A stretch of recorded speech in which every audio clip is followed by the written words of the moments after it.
पहाड़ों के बीच बसे एक बहुत ही सुंदर और शांति गांव में एक नौजवान लड़का रहता था जिसका नाम कवि था।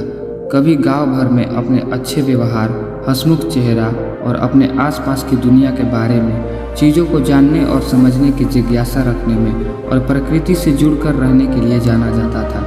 कवि हर दिन जंगलों में घूमता था, नए नए चीज़ों को देखा करता था।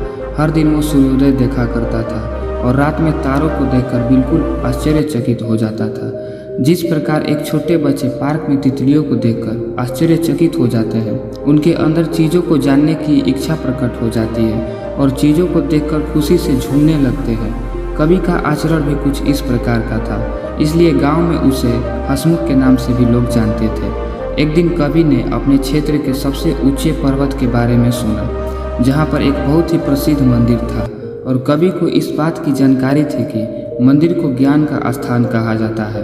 बहुत लोग ज्ञान अर्जित करने के लिए मंदिर में आया करते थे। उस मंदिर में बहुत से मंक यानी भिक्षु रहा करते थे, जो वहाँ पर मेडिटेशन यानी ध्यान लगाया करते थे। लोगों को जीवन के बारे में मूल्यवान शिक्षा प्रदान करते थे, जिससे लोगों का जीवन बेहतर और जीना काफ़ी सरल हो जाता था। और इसलिए कवि बहुत ही ज़्यादा उत्सुक होकर उसने सोचा कि उसे भी ज्ञान अर्जित करना है। इसलिए मन में काफ़ी उत्सुकता के साथ उसने ये फैसला लिया कि उसको उस ऊंचे पर्वत पर स्थित मंदिर में जाना है। अब एक नौजवान लड़का कवि के लिए मंदिर तक का यात्रा काफ़ी कठिन होने वाला था। मंदिर तक पहुंचने के लिए ऊंचे और खड़े रास्तों से होकर गुजरना था और चारों तरफ पथरीले इलाके थे। फिर भी कवि ने हार नहीं माना और वो अपनी मंजिल के लिए निकल पड़ा, क्योंकि उसे वो ज्ञान अर्जित करना था। कवि को रास्ते में काफ़ी चुनौतियों का सामना करना पड़ा। इन रास्तों पर कवि चलकर बहुत ही थक गया। अब उसका मन टूट गया था और उसे संदेह होने लगा कि क्या ये रास्ता उसके लायक है। लेकिन फिर भी उसने हार नहीं माना, क्योंकि उसे किसी भी हाल में ज्ञान अर्जित करना था, जो आने वाले समय में उसका जीवन काफ़ी सरल कर देने वाला था। और इसी सोच की वजह से उसने आगे का भी मार्ग को नहीं छोड़ा, बस वो चलता गया।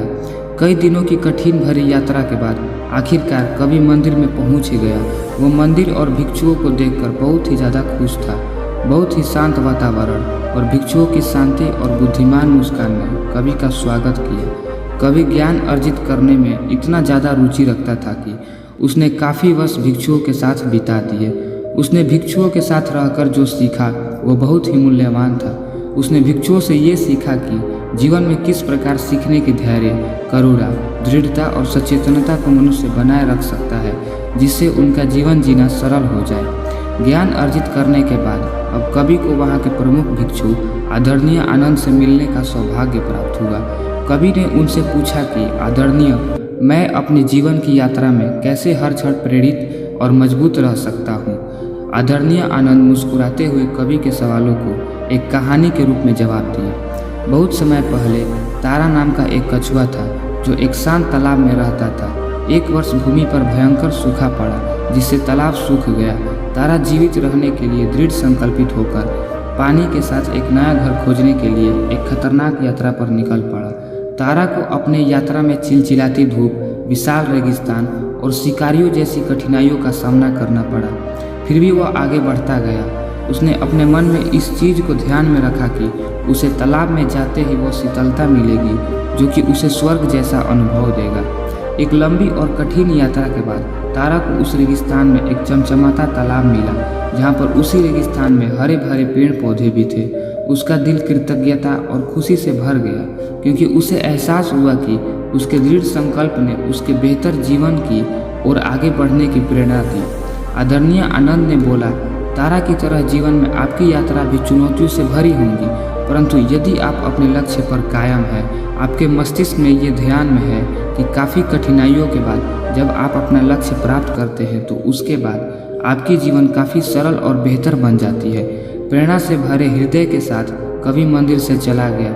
वह जानता था कि जिस तरह तारा को दृढ़ संकल्प के माध्यम से एक नया घर मिला, उसी तरह वह केंद्रित और प्रेरित रहकर अपने सपनों को हासिल कर सकता है। उसने भिक्षुओं की शिक्षाओं को अपने हृदय में धारण किया और स्थिर भावना के साथ जीवन की चुनौतियों का सामना करने के लिए तैयार हो गया। और इस तरह मंदिर के ज्ञान और तारा कछुए की कहानी से प्रेरित होकर कवि की यात्रा जारी रही। वह समझ गया था कि उसका हर कदम उसके सपनों की ओर एक कदम था और वह हर कदम को सार्थक बनाने के लिए दृढ़ था। याद रखें, तारा कछुए की तरह आप में भी चुनौतियों से पार पाने और अपने लक्ष्य हासिल करने की शक्ति है। फोकस्ड रहे, प्रेरित रहे और अपने दृढ़ संकल्प को अपनी यात्रा पर ले जाने दें। ध्यान रखें कि लक्ष्य हासिल करने के बाद आपकी जीवन बदल जाएगी। लोग आपको अपना आइडल मानने लगेंगे, आपसे प्रेरित होने लगेंगे